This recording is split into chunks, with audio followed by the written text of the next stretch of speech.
Hello friends, ഞാൻ ഇന്ന് ഉണ്ടാക്കാൻ പോകുന്നത് നാരങ്ങ അച്ചാറാണ്. നമ്മുടെയൊക്കെ വീട്ടിൽ എപ്പോഴും ഇരിക്കുന്നതല്ലേ അച്ചാർ. മാങ്ങയോ നാരങ്ങയോ എല്ലാ തരം അച്ചാറുണ്ട്. നമുക്കിന്ന് ട്രൈ ചെയ്യാം നാരങ്ങ അച്ചാർ. അപ്പോൾ അത് എങ്ങനെയാണ് ഉണ്ടാക്കുന്നത് നമുക്ക് നോക്കിയാലോ. ആദ്യം നമുക്ക് നാരങ്ങ കഴുകി വൃത്തിയാക്കിയ ശേഷം രണ്ട് വിധത്തിൽ ചെയ്യാം കേട്ടോ. ഒന്ന് നാരങ്ങയിൽ അല്പം നല്ലെണ്ണ തടവി ഒന്ന് ഇഡലി ചെമ്പിലൊക്കെ ഒന്ന് വേവിച്ചെടുക്കാം. അല്ലെങ്കിൽ ഇതുപോലെ ജസ്റ്റ് ഒന്ന് കീറിയിട്ട് നല്ലെണ്ണ തടവിയിട്ട് ഒന്ന് വേവിക്കാൻ വെക്കാം. പിന്നെ നമുക്ക് രണ്ടാമത്തെ സ്റ്റെപ്പ് എന്ന് വെച്ച് കഴിഞ്ഞാൽ വെളുത്തുള്ളിയും ഇഞ്ചിയും, അതായത് ഇഞ്ചി ഇങ്ങനെ ഒന്ന് ചെറുതായിട്ടൊന്ന് അരിഞ്ഞെടുക്കണം. വെളുത്തുള്ളി അതുപോലെ തന്നെ 2 4 ഒന്ന് സ്ലൈസ് ചെയ്തെടുക്കാം. സ്റ്റെപ്പ് എന്താണെന്ന് വെച്ച് കഴിഞ്ഞാൽ നമ്മുടെ ഈ കീറി വെച്ചിരിക്കുന്ന നാരങ്ങ ഉണ്ടല്ലോ, അതൊന്ന് നല്ലെണ്ണ പുരട്ടിയിട്ട് ഇതുപോലെ നമ്മുടെ വീട്ടിലൊക്കെ കാണുന്ന ഇഡലി ചെമ്പിനകത്ത് ഒന്ന് വേവിച്ചെടുക്കാം. അതോടൊപ്പം തന്നെ ഞാൻ കുറച്ച് പച്ചമുളകും കൂടി ഇതുപോലെ ഒന്ന് റൗണ്ടായിട്ട് കട്ട് ചെയ്തിട്ടിട്ടുണ്ട്. ഇനി നമുക്ക് വേണ്ട പൊടി ഐറ്റംസാണ്. പൊടി ഐറ്റംസ് ഞാൻ ഇത്രയും എടുത്തിട്ടുള്ളേ.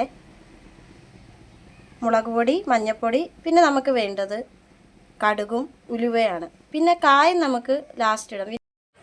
അപ്പോൾ ഇപ്പോൾ നമ്മുടെ ഉരുളിയിലുള്ള വെളിച്ചെണ്ണ ഒന്ന് ചൂടായിട്ടുണ്ടേ. അപ്പോൾ നമുക്ക് കുറച്ച് കടുക് ഇട്ട് കൊടുക്കാം, ഉലുവ ഇട്ട് കൊടുക്കാം.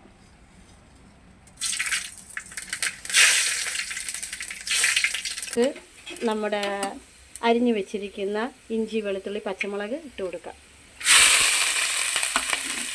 ഇനി നമുക്കിതൊന്ന് വഴറ്റി കൊടുക്കാം.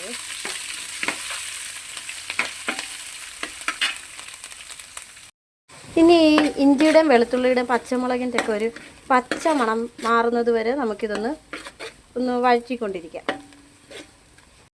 അപ്പോൾ നമ്മൾ ഇതിനകത്ത് പൊടി ഐറ്റംസായ മഞ്ഞൾപ്പൊടിയും മുളക് പൊടിയും ഇട്ട് ഇനി നമുക്ക് നാരങ്ങ ഇട്ട് കൊടുക്കാം.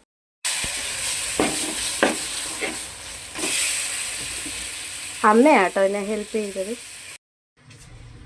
അങ്ങനെ നമ്മുടെ പൊടി ഐറ്റംസൊക്കെ ഇട്ടതിന് ശേഷം കുറച്ച് ഉപ്പ്, വിനാഗിരി, പിന്നെ ഏറ്റവും ലാസ്റ്റ് നമുക്ക് ഇച്ചിരി കായവും അതുപോലെ തന്നെ പഞ്ചസാര ഉണ്ടെങ്കിൽ പഞ്ചസാരയോ അല്ലെങ്കിൽ ശർക്കര പാനി ഉണ്ടെങ്കിൽ അതോ ഒന്ന് ആഡ് ചെയ്യേണ്ടതാണ്. അങ്ങനെ നമ്മുടെ സ്വാദിഷ്ടമായ നാരങ്ങ അച്ചാർ റെഡി ആയി കഴിഞ്ഞു. എല്ലാവരും ഇതൊന്ന് ട്രൈ ചെയ്യണം.